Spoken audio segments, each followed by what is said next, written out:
me, right? That's not true. I like questions. It's the same as the way I like science. I think the problem is not the questions or the science or the discussions or anything else. I think the problem is what it highlights about us. I didn't put this on the PowerPoint, but I did watch somebody draw a caricature one time, so now I'm an art expert.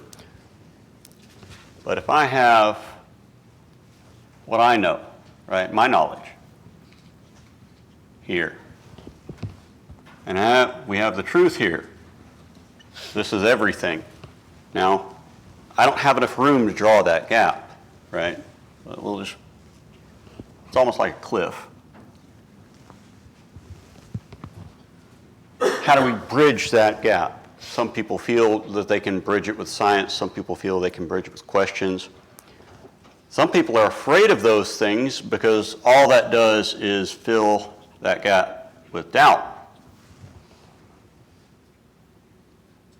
But me, I know that no matter how big the gap is, what I really need to fill it with, and that allows me to fill it with, is faith. The more I find out that I don't know, the more I increase my faith to fill that gap. That is the attitude that we should take towards whatever it is, the questions, the science, and the things that goes. But today I want to talk about foolish questions. As you see up on the chart here, 2 Timothy 2:23, foolish and unlearned questions avoid, knowing that they do gender strifes. Now, there are a lot of different types of questions that I'm sure they would have gotten in the first century. And some of the ones that Paul writes about, like he writes to Titus about avoiding genealogies and all this other stuff, they don't matter anymore, the Jewish genealogies and those kinds of arguments. And, some questions are good questions, but some questions are not. Foolish questions, right? We want to know, one thing I want to talk about, what I'm going to define here, I'm going to narrow it down a bit for the purpose of this lesson, so that we know. I want to be able to recognize what a foolish question is. Social media sites being a popular thing these days, I do look around on one called Reddit, whereas Facebook groups you together by people that you know, Reddit groups you together by things you're interested in, and probably the first little community on there that I joined was dad jokes. But the others I'm on there, I'm interested in, the engineering and electrical, cars, woodworking, things by interest. But I also look at a lot of the Bible and certain communities, and I can't remember exactly which one. It's either Christians or Christianity. One of those on there is run by an atheist that uses that platform to try to focus on bad things and things that they think bad about Christianity. So you have to be careful about that. But I will see people come in and people will ask questions on the Bible subreddit or on one of these others, and some of them look like honest questions and some of them look like foolish questions. When you're just looking at them can tell, and some of them are a little in between. And so what is a foolish question? I'm not talking about a stupid question. Anyone who says there are no stupid questions has never worked in customer service, right? Or, there are no, the other part of the saying, there are no stupid questions, only stupid people, things like that. I want to be a little bit different on the definition of a foolish question here. The Oxford Dictionary defines foolish as something lacking good sense or judgment, unwise, right? Lacking good sense or judgment or unwise. And so we could say that maybe a foolish question, something that they didn't put any thought into, right? If I'm just throwing things out there because it sounds nice to say them, Proverbs tells us, that's the kind of thing that a fool does. if I'm just putting something out there with no intent to be helpful or get a good answer, I'm just asking questions for the sake of asking a question to make people try and figure out some answer to it. Kind of like asking, why is the sky blue? That was not really one of those questions that...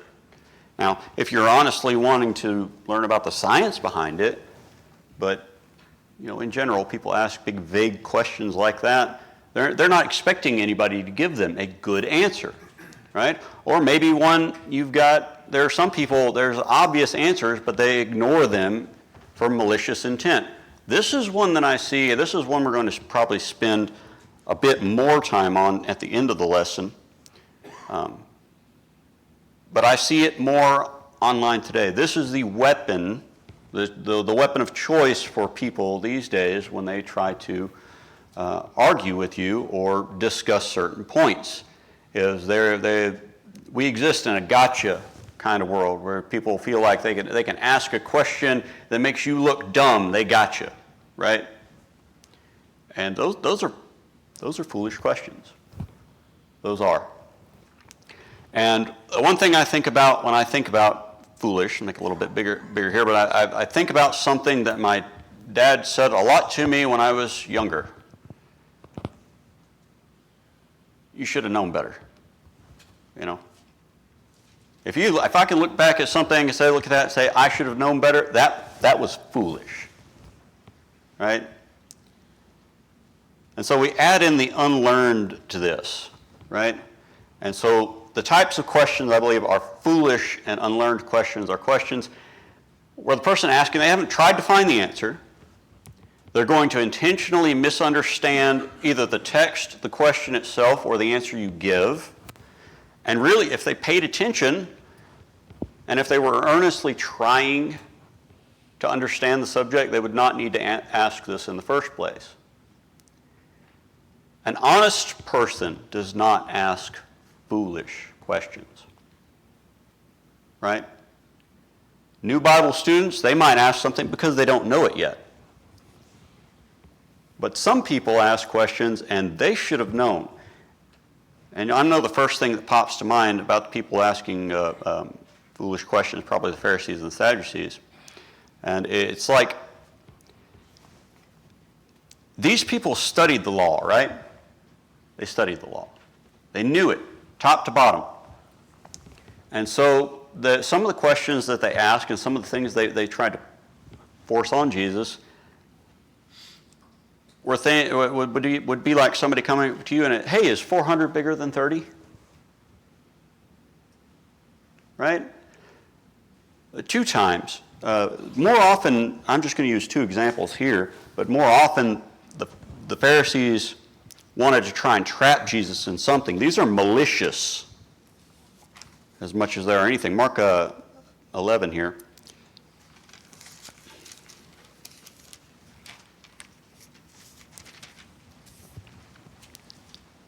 In verse 27, this is an example of the malicious part of it, because they ask him, he's teaching, and the chief scribes, the chief priests and the scribes and the elders, they say, what authority do you have to do this? Give us a sign.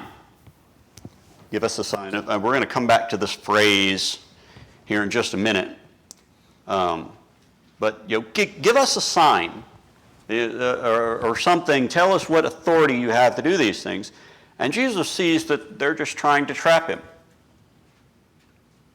He says, okay, tell you what, I will ask you one question. If you answer me honestly, I will tell you by what authority I do these things. The baptism of John, was it from heaven or from men? Answer. If you remember back, when the Pharisees came to see the baptism of John, what did he tell them? Pit of vipers, evil generation, who told you to come out here? Because he knows they weren't really coming to find forgiveness, what the honest people were coming for. He knows they don't believe him and they don't accept his baptism. And so the Pharisees, they can't say, well, we can't tell him that John was from heaven, because then he's going to ask us why we didn't believe him. But, obviously doing these things in the temple, in public, a lot of people watching. We also can't tell him that we don't believe he was from heaven, because then the people are going to be like, hey, wait a minute. They think they see him as a prophet. We're in a no-win situation here. And we just, we can't tell. I don't know. And Jesus said, I don't have to answer you either. That time over in Matthew, there in 22. This one is the one that really gets me, because once again, and the big reason for this, of course, knowing is that this is the Sadducees that say there's no resurrection. So that they knowing this, they're basing their question on their belief, right? So this is a person, they come into a discussion with a preconceived argument that's going to prove their point. But if they actually knew the source material, like they purport to, if they didn't twist and wrest the scriptures, as Peter says that some do for some of Paul's writings, then they would have known. And they ask about, the 7 brothers that died and had each married a wife, and whose was she in the resurrection? And Jesus responds, you do err, not knowing the scriptures or the power of God.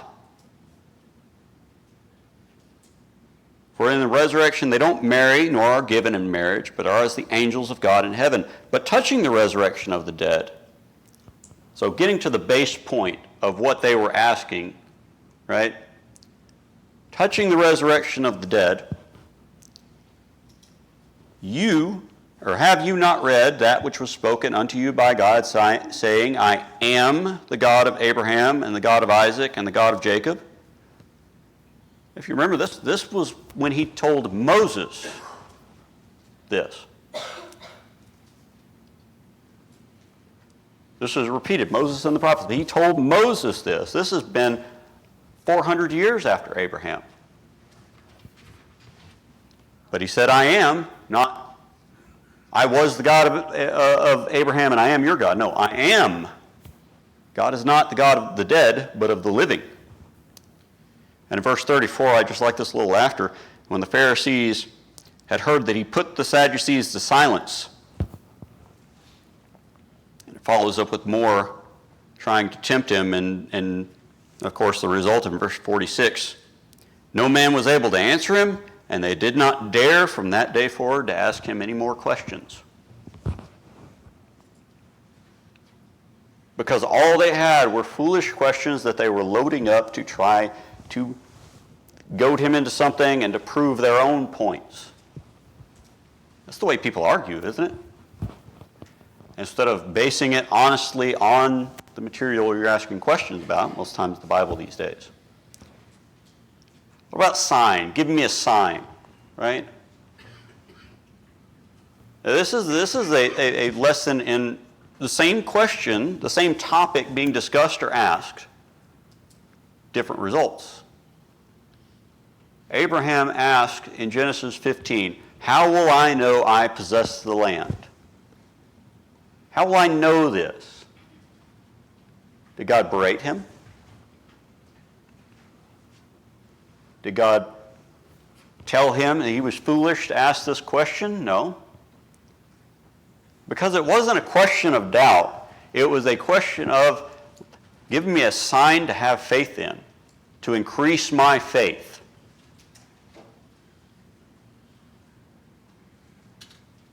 Gideon asked for a sign multiple times. This one, the one I've got up on the chart in Judges 6, is where he asks, he leaves the fleece out and asks the Lord, okay, put dew on the ground but not on the fleece, and then the other way around for a sign. And you wonder, well, why does God not chide him for not believing? Well, if you'll remember, back in the first chapter of Judges, it tells you there grew up a generation that didn't know God because their parents didn't teach them properly. And so God is much more patient with Gideon because he's got a weaker faith, because he doesn't have that basis. He hasn't been taught the way he's supposed to be. Ahaz was told by Isaiah to ask for a sign. Here's when God's telling him to ask for a sign and he's refusing. Why? What is a sign from God meant to be? Something to increase your faith, and Ahaz had no intention of increasing his faith. Which puts us to the other side of this. Zachariah. Zachariah is going to ask a question. He's going to show doubt, but instead of something that's faithful, Zachariah is going to get punished. And why? And so here we'll start in verse 11, because they were inside waiting while Zachariah is performing his priestly duties. There appeared unto him an angel of the Lord standing on the right side of the altar, and Zacharias saw him. He was troubled, and fear fell on him. But the angel told him, Fear not, your prayer is heard. Your wife Elizabeth shall bear you a son, and you shall call his name John, and you shall have joy and gladness, and many shall rejoice at his birth. And he was going to tell him all of the things that John is going to do. Now, Zechariah is a priest. Zechariah has full knowledge of the Scripture, right? Zechariah, if you note, he's older. And Elizabeth was barren, and they were both beyond the age where you would expect them to have children. Zechariah already has an example of this. Zechariah already knows that the Lord can make this happen because he did it for Abraham and Sarah.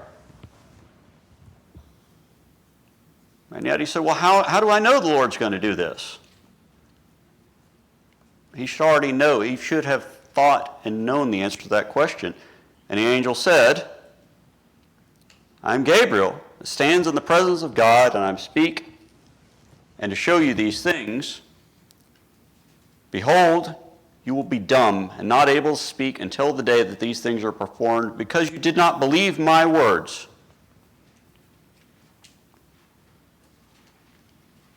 Because you didn't believe him, even though there was perfect reason to believe. He knew. And so we have reason. We have the Bible that should fill us in on all these things. And yet we still get these same kinds of questions. My favorite modern day version of asking for a sign, right, is, why doesn't God just show himself? Why doesn't God do miracles today? Why doesn't God just do this? Well, let's see. I have this entire book right here, right? It tells me all I need to know about God. So, people knew God at the beginning, and man chose to sin, and then Cain chose to murder his brother, and even though it started out 100% of the people in the world having a good relationship with God, is the way everything started, it fell apart. These people knew for a fact that God was there and who he was, and yet continually. All right, well, go down to Abraham's day. There's several different times that Abraham, believes that there are people around him don't believe in God. A few times he says they'll kill me and take Sarah as their own if they think she's my wife, so I'll call her my sister. But God chose himself to those people in plagues and in dreams, and they still have faith in God. So these people know about God, but they don't worship God then.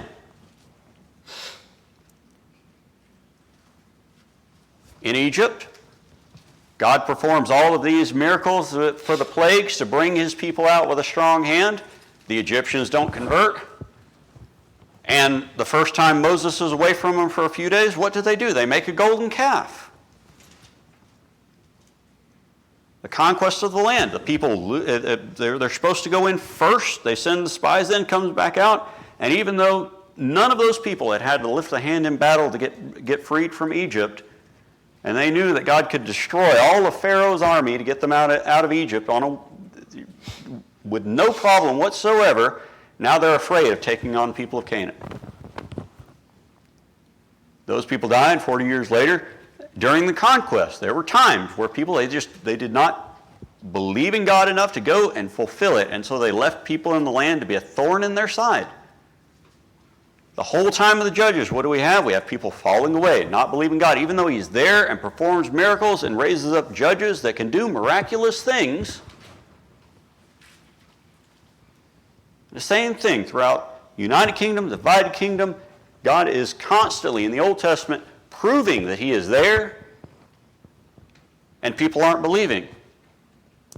Even in Jesus' time, you know, the telling quotes here, like in John chapter 3, right? When Nicodemus came to him, verse 2, all right? He said, "We know you are a teacher come from God, for no man can do these miracles except God's with him." They know. They crucify God. When they take John and Peter after Peter heals the lame man, what are we going to do? Nobody can deny that a great miracle's been done, but they still want to fight against it. And it's ridiculous. It is a question of here being unwilling to learn and unwilling to learn the lesson that has been taught again and again and again throughout every single book of Scripture. God is always proving Himself, but as we'll go over here in a minute, over in Romans, as Paul says, people just don't want to believe it. They turn away from it. Well, I really dislike this one.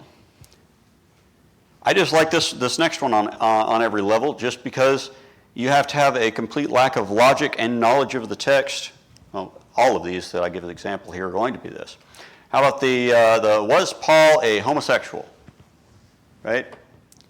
Now these same things, some of these same scriptures that I've got up here, where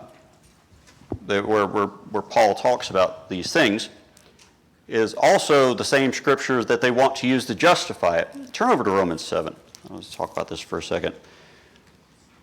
Mainly because I know it's a foolish one, but I want to make the point that logically, this question actually defeats itself with the same text that they want to try and say proves it. All right? So if you look in Romans 7, and you start in verse 7, where he talks about, "What shall we say then? Is the law sin? God forbid. Nay, I had not known sin but by the law, for I had not known lust, except the law had said, Thou shalt not covet." All right? And so he goes on to talk about how sin, we'll just read it. "But sin, taking occasion by the commandment, wrought in me all manner of concupiscence. For without the law, sin was dead. For I was alive without the law once, but when the commandment came, sin revived, and I died. And the commandment, which was ordained to life, I found to be unto death. For sin, taking occasion by the commandment, deceived me, and by it slew me." Right? And so there's something here. There's something here that he's talking about. There's trouble, and you know, I believe this talks about the path through life, and he's building in to talk about the Spirit and being saved through Christ, but he's trying to let them know how the law is and how the law cannot fix things. The law could only tell him that he had sinned and that he was a sinner. The law could not make him not a sinner. The law only allowed him to see that the things that he felt, that his body felt as he looked, were sinful, or as he did were sinful. And if that was all there was for those people that wanted to follow a law, then it was completely wretched, because there was no solution and he was doomed.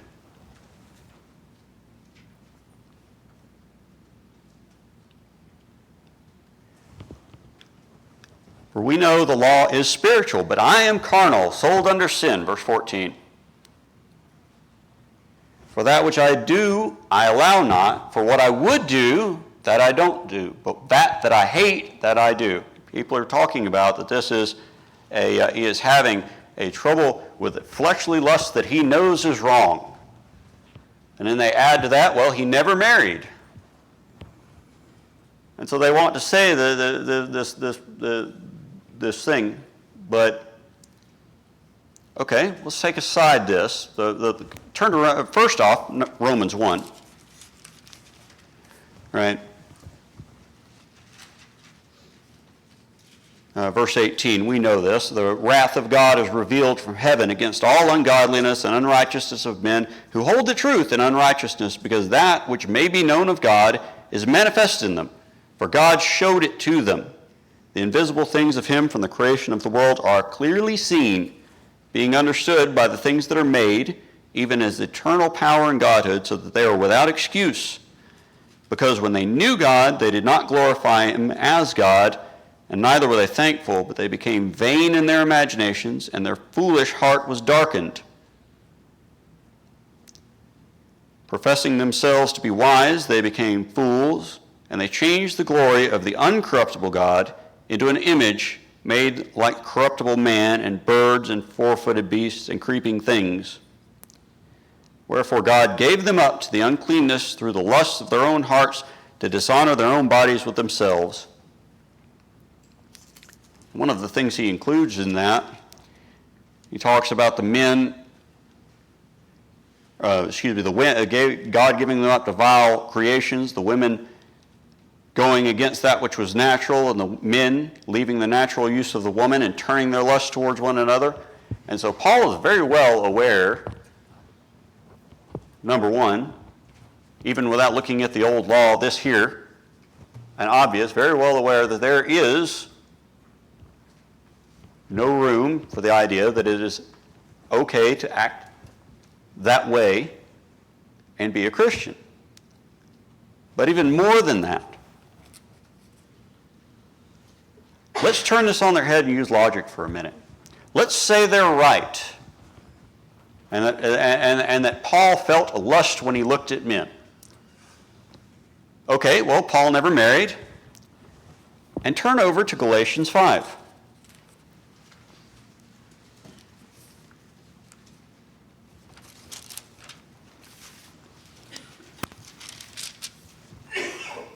All right, starting in verse 16.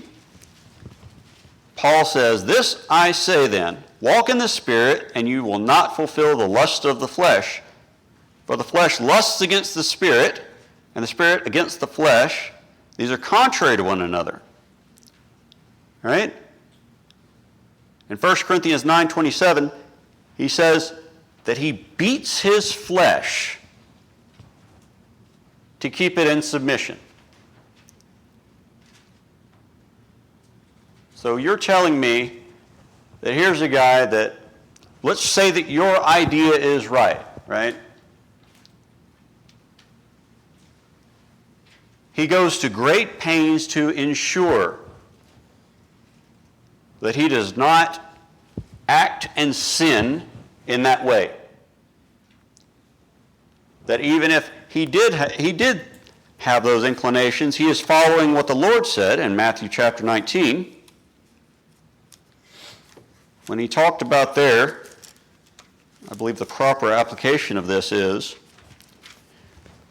for there are some, in verse 12, who are eunuchs, which were born that way. There are some who are eunuchs, which were made that way of men. And there are some that make themselves eunuchs for the kingdom of heaven's sake.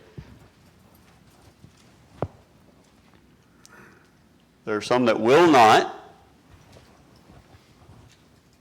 participate in a relationship with a woman and get married and have kids, and for whatever reason they do it.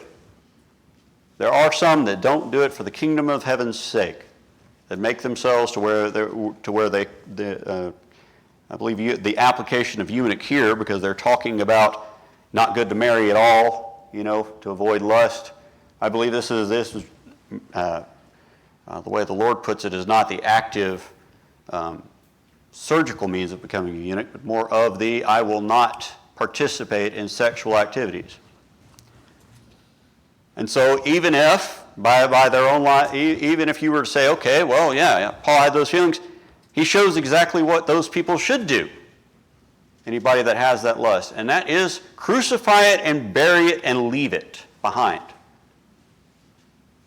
Anybody trying to use those things and that idea to say that it's acceptable to be that as long as you're not trying to get married or anything else, that's outside of what the Scripture says, is ridiculous. They just want to justify their own actions and their own feelings, and it is a foolish question and argument. And the next one, there are a dozen different ones about this next one. Actually, one other thing. This is like the people, if you've ever heard the argument, somebody that sounds smart and interesting at first, the more you think about it, the worse it gets. That maybe we all see color in different ways. So what I see as red, somebody else might see as blue or something, that kind of thing. And people, when you first hear that, you're like, oh, that might be an interesting argument. But you know what actually destroys that argument the most? Ladies, you all know this. Fashion. Color combinations. They wouldn't work if people saw colors different ways, would they? No. But I think we can all agree if somebody is in this like bright garish pink and weird red and black and all this other stuff outfit that's just thrown together and doesn't fit, that it just does not fit. And if we saw color different ways, then that wouldn't work. It just, as soon as you think about them more, the basic logic of it breaks down. And we don't have too much time, but I don't want to rush too much on the last one here. I hate to even put this up on the board because I just dislike how disrespectful it is. But I come across pictures like this all the time. And you can probably guess what this is about looking at it, right? I get this question or various images like this, and they talk about, well, why did God murder Job's family or let Satan murder Job's family? Right? Here's the thing, they've got us now. Why does a just and powerful, all-powerful God allow something bad to happen to a just man? And this is entirely the point of Job, and they have missed it. I'm not going to rehash the whole book, but if you take away our information and just view it from Job's side, all right, so this is a right and a just man, and bad things have happened to him.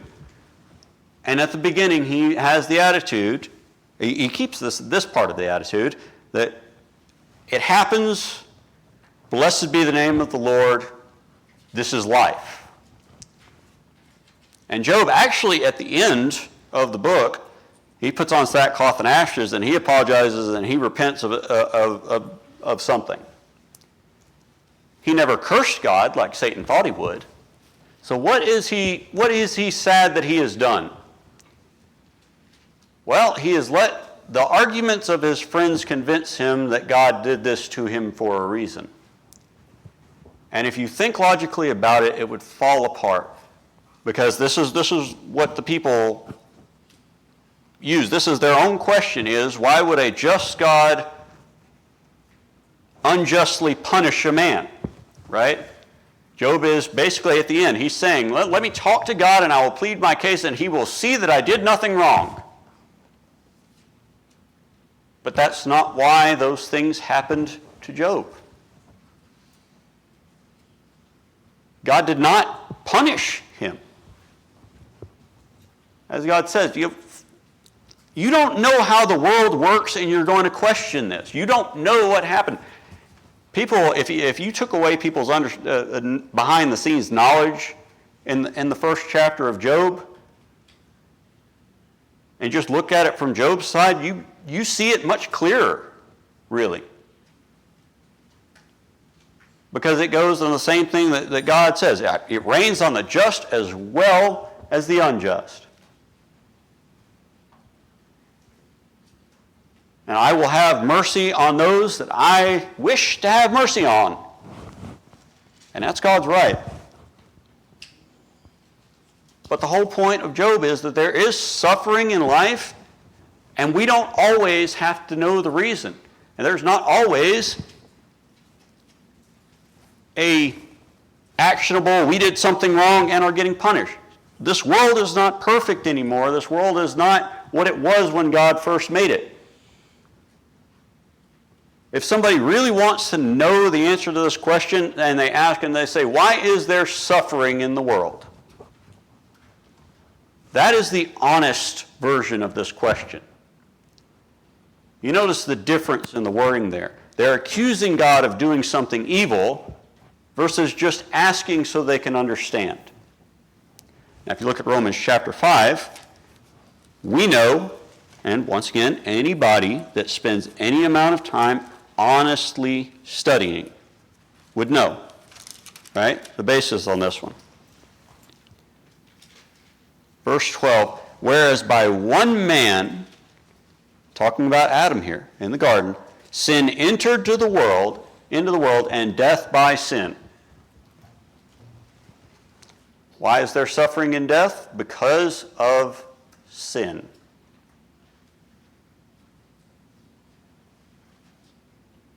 Why does God allow that to happen? He gave us the choice to obey or not. Why doesn't God just fix it all? He did. He sent the sacrifice. The way is clear.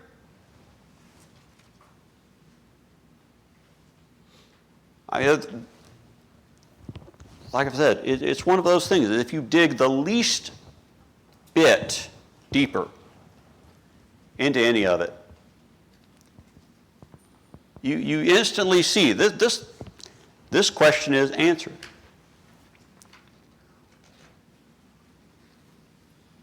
And so I really think more than foolish questions, because like I said, honest people don't ask foolish questions, Paul's really telling Timothy to avoid fools. Don't cast the pearls before swine. If you get somebody and they're phrasing their questions in a combative manner, it's a pretty obvious sign that they don't want an honest discussion. They don't want an honest answer. Like I said, I love questions. Because if they reveal a gap in my knowledge, that just means a place that I can put more faith. Because that's how Abraham was. And that's how we should be. And maybe if somebody asks that because they've read it online somewhere, or they've heard other people ask it, and they say, yeah, why is this? And you tell them that, first off, I would say, that's kind of a weird way to phrase that question. It makes a lot of assumptions to start off with. And then we go through and break it down. And if they accept that and they apologize, they say, oh, yeah. And I say, well, if you want to study, we can study, and they'll do that. But if they go right back to if they don't accept the breakdown the first time, you know exactly what kind of person you're dealing with. And you'll get that. I've had good conversations with good people where I say, well, I don't really know that I agree on that point for this. Well, there's some doubt. There's some things that there are doubt about. We don't have all the answers to every little question that we have. And we have to be careful about trying to add too much of what we think to things that might push it into from what the Scripture clearly says or says enough of into something that it might not be and teaching wrong. And those are the parts where I believe good brethren might have disagreements here or there, or where that line is and what this means and what's that. But we try to work together to figure it out and fix our understanding. Whereas people that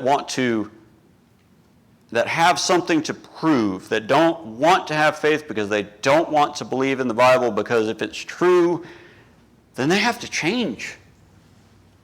They got to fix it. And they're scared to death of that idea. I can tell you that. Change is hard. A lot of people don't like change. And the longer you've been doing something, the harder it is to change. And then you're faced with, I have to change. I've been wrong all this time. No. They want to just create strife. And we need to find the questions. We need to love questions. We need to love the questions that increase understanding, that edify us and edify those that ask those questions. A really good question makes me want to study and make sure that I've got it right. And really, like I've said, even with the asking for a sign, two different people can ask the same question, but one of them it's a bad question and one of them it's a good question. It just depends on if they're trying to play an I gotcha or if they're trying to actually increase their knowledge and their faith. I do know one answer that I've got.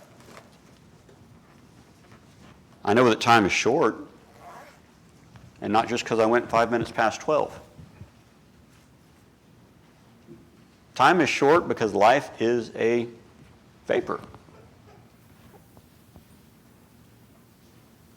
I'm 41. You know, I can remember a time when I didn't need glasses, when working with tools all day didn't make my hands hurt. I'm not nearly as old or injured as a lot of other folks I know. Sorry, guys. But just point being, y'all have a lot more wisdom than I do too, from the experience. But we were talking the other day. I've been married 20 years. It does not feel like I've been married 20 years. Where's the time gone? Those of you that are older, you understand what I mean. You have grown kids, you have grandkids. Where did the time go? All of a sudden it's nothing, and it could end at any moment. We all know somebody that's just suddenly, we might not all know somebody that's been killed in a car wreck, but we've heard of it. But we know people that have gotten into car wrecks just suddenly, could have died easily, instantly. No warning. No more chances to leave that sin behind. Do we want to be that way? Do we want to be in that situation? I would hate to be the one to find out the true meaning of it is a fearful thing to fall into the hands of the living God. I can tell you that. That's a scary thought. And if you're not baptized, you haven't washed away your sins, that's where you're at. That's where you're at. And that's where you'll be if you don't change it. If you are a Christian, if you've gone down the wrong path, if you've decided that for whatever reason, if you've done things you regret, you're just trying to fit in with the world, or if you're just trying to be different. I was young once, I was dumb once, I've been there. I still remember and regret the only time I ever disrespected a teacher in school, clearly.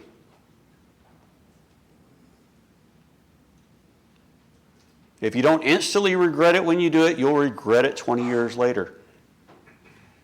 But we can help you. Come forth, get the prayers of the brethren, and let us. But we can't do it without you coming forward. And please, if you need to, please come and do so while Rodney leads us in song.